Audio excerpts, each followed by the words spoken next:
In the vast and brutal world of Rome, slavery was not a question of race but of circumstance. Anyone, regardless of origin, could be stripped of freedom and forced into servitude. The Roman Republic, fueled by relentless military expansion, saw entire populations enslaved as spoils of war. The aftermath of the Third Punic War serves as a stark example after Carthage fell. 50,000 Carthaginians were sold into slavery, their civilization wiped from existence. Roman generals, seeing captives as both economic assets and political tools, flooded the markets with war prisoners, ensuring that no conquered enemy remained unbroken. But war was not the only route to enslavement. The Mediterranean, rife with lawlessness, allowed piracy in Cilicia to thrive, with thousands kidnapped and sold into bondage. Strabo, the Greek geographer, described how Cilician pirates terrorized coastal towns, abducting men, women, and children to be traded in Roman markets. Even those within Rome's borders were not safe. Debtors unable to pay what they owed could be enslaved, a fate dictated by early Roman law. And for the unfortunate, birth itself was a prison. The Lex Alia Sentia reinforced strict rules on enslaved status. If a child was born to an enslaved mother, they too were condemned to a life of servitude. The harsh realities of Roman slave auctions. To the Romans, human beings were commodities, bought, sold, and displayed like livestock. Nowhere was this more evident than in the notorious slave markets of Delos, one of the largest slave trading hubs in the Mediterranean. Ancient sources claim that at its peak, up to 10,000 slaves were sold in a single day, many of them prisoners of war, victims of piracy, or children born into servitude. Stripped of their identities, these men, women, and children were forced onto auction blocks, examined like animals, and subjected to dehumanizing scrutiny. Prospective buyers demanded full disclosure of a slave's attributes, but deception was rampant. Cicero wrote of unscrupulous traders who exaggerated a slave's skills or concealed their ailments to inflate prices. The most desirable Greek tutors, scribes, or artisans were sold at exorbitant sums, while laborers and field slaves were auctioned in bulk. Many were displayed naked, allowing buyers to inspect their strength or attractiveness, a practice confirmed by Strabo. Others bore branding or tattoos, marking them as former runaways or criminals. These markets were the gateway to a life of toil, punishment, or, for the luckiest few, a distant hope of freedom. But for most, the auction was the moment they ceased to be human in the eyes of Rome. Daily life and labor. The endless toil of Roman slaves. For a Roman slave, life was dictated by labor relentless, unceasing, and often brutal. Those condemned to the latifundia estates in Italy faced the harshest conditions. These massive agricultural plantations, owned by the elite, relied on gangs of enslaved laborers to cultivate wheat, olives, and grapes. Roman historian Pliny the Elder noted that slaves in the fields worked from sunrise to sunset under the lash of overseers, often chained together to prevent escape. Malnourished and treated as expendable, many perished from exhaustion or punishment, their lives valued less than the tools they used. Urban slaves endured varied fates. Some were forced into the grueling construction of grand monuments, including the Colosseum under Emperor Vespasian. Thousands of slaves labored to move the massive travertine blocks, dig foundations, and haul materials, often at the cost of their own lives. Others served within the elite Roman households, performing duties ranging from menial cleaning to highly skilled tasks. Wealthy families prized pedagogy, scribes, and cooks, often choosing educated Greek slaves for their refinement. Yet even among them, no task was too small, and disobedience was met with swift punishment.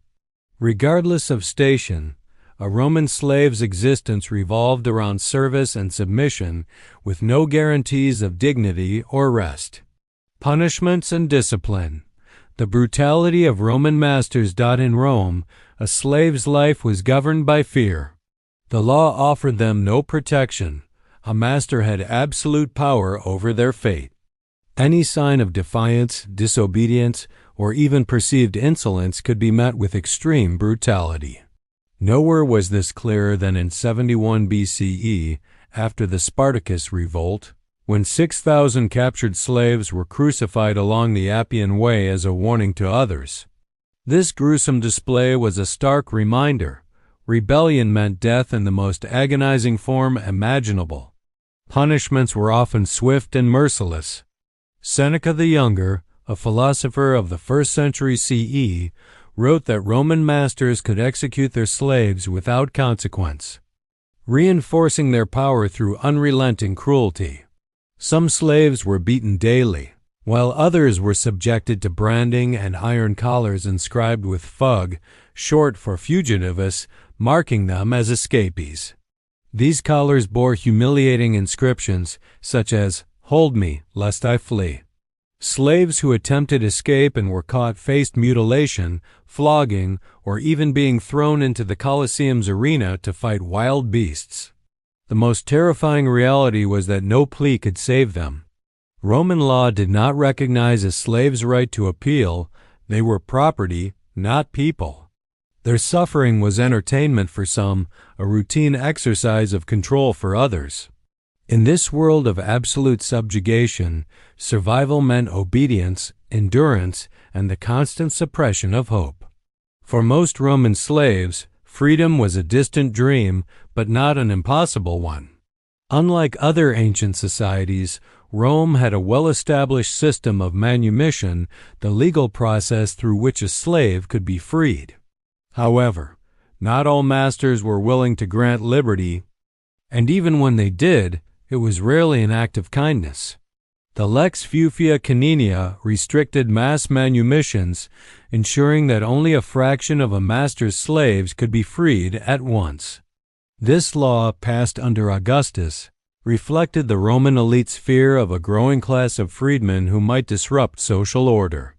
For those fortunate enough to be manumitted, the ceremony often took place at the Temple of Feronia, where a magistrate oversaw the process. Some were freed as a reward for years of loyal service, while others purchased their freedom with money saved from small allowances or gifts. Even then, former slaves were rarely considered equals. They became liberti, often remaining tied to their former masters as clients, bound by obligation. Some, like Marcus Tullius Tiro, Cicero's former slave, gained prominence. Tiro became a scholar and writer, even developing a system of shorthand. Yet for most, the struggle continued. Freedmen could never escape the stain of their past. They were barred from holding high political office and often faced societal prejudice. Still, compared to the alternative, a lifetime in chains manumission was the only hope for those who endured Rome's cruelest institution. The system of forced labor, latifundia, and the Roman economy. The Roman economy relied heavily on forced labor. The largest estates, known as latifundia, were worked by slaves who performed nearly every aspect of agricultural production. These estates, owned by the elite, were crucial in maintaining Rome's economy, supplying goods such as grain, wine, and olive oil. These lands were worked by thousands of slaves who labored under brutal conditions. The latifundia were vast, and slaves were often chained together in gangs, working from dawn to dusk under the supervision of overseers who kept them in line with whips and threats of punishment.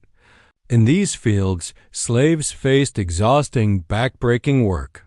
They were forced to clear land, plant crops, harvest produce, and perform other menial tasks. With no personal agency, no voice, and no rest, the slaves were reduced to mere instruments of labor, treated as tools rather than people. The wealthy elite who owned these estates were so reliant on slave labor that it became the backbone of their wealth and power. However, for the slaves, it was a life of perpetual suffering, with little hope of ever escaping their harsh existence. Slaves in Roman houses. hidden suffering behind closed doors. While many slaves worked in the fields or in public works, others served in the homes of Rome's elite. In Roman households, slaves performed a variety of tasks, from cooking and cleaning to acting as tutors and caretakers.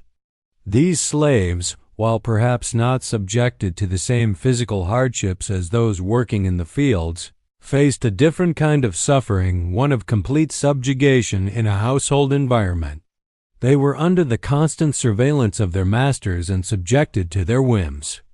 Wealthy Roman families often employed highly educated slaves as pedagogi, scribes, or physicians.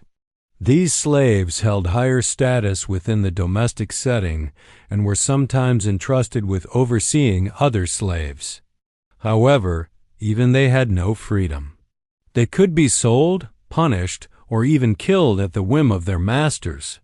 The difference in status between these household slaves and those working in the fields was primarily one of social rank, but the lack of true freedom was common to all. Roman households also had slaves for entertainment purposes. Some were forced to perform in private banquets or public spectacles, playing instruments, singing, or dancing. These slaves were often treated as entertainers, with no autonomy or respect. The glitz and glamour of Roman life masked the severe conditions under which these slaves lived, their existence defined by obedience and service. The consequences of rebellion, slave uprisings, and Roman repression. Despite the cruel system of slavery in Rome, there were instances of resistance. One of the most famous slave uprisings occurred in 73 BCE, when the gladiator Spartacus led a revolt against the Roman Empire. Spartacus and his fellow gladiators, many of whom had been slaves or prisoners of war, fought against their Roman masters in an attempt to gain freedom. They were joined by thousands of other slaves who had been oppressed for years, and they posed a significant threat to the Roman Republic. The rebellion grew in strength as Spartacus and his followers defeated Roman legions in several battles. However, despite their successes, the slaves were ultimately crushed by the might of Rome. Spartacus and many of his followers were killed, and in retaliation, the Roman general Crassus crucified 6,000 slaves along the Appian Way as a public warning to others. This brutal display of power was meant to ensure that no other slaves would dare to revolt against their masters. The legacy of Spartacus and his rebellion, while tragic, symbolizes the lengths to which enslaved people would go in search of freedom.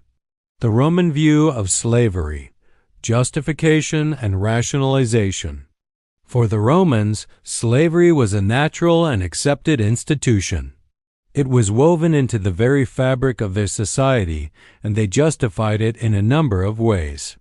Many Romans believed that slavery was a consequence of war.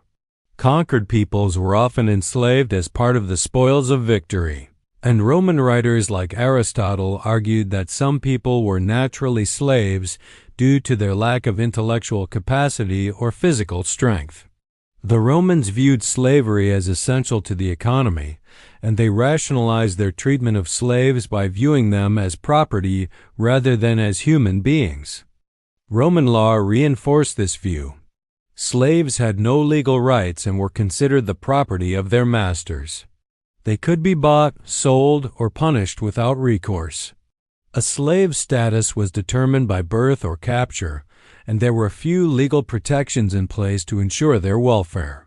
However, some masters treated their slaves with kindness, and in rare cases, slaves could purchase their freedom or be granted manumission by their masters. Despite the cruelty of the system, the Romans managed to maintain the institution of slavery for centuries. It was only with the rise of Christianity and the decline of the Roman Empire that the foundations of slavery began to crack. The legacy of Roman slavery, however, left a lasting impact on the world, influencing the systems of slavery in later civilizations.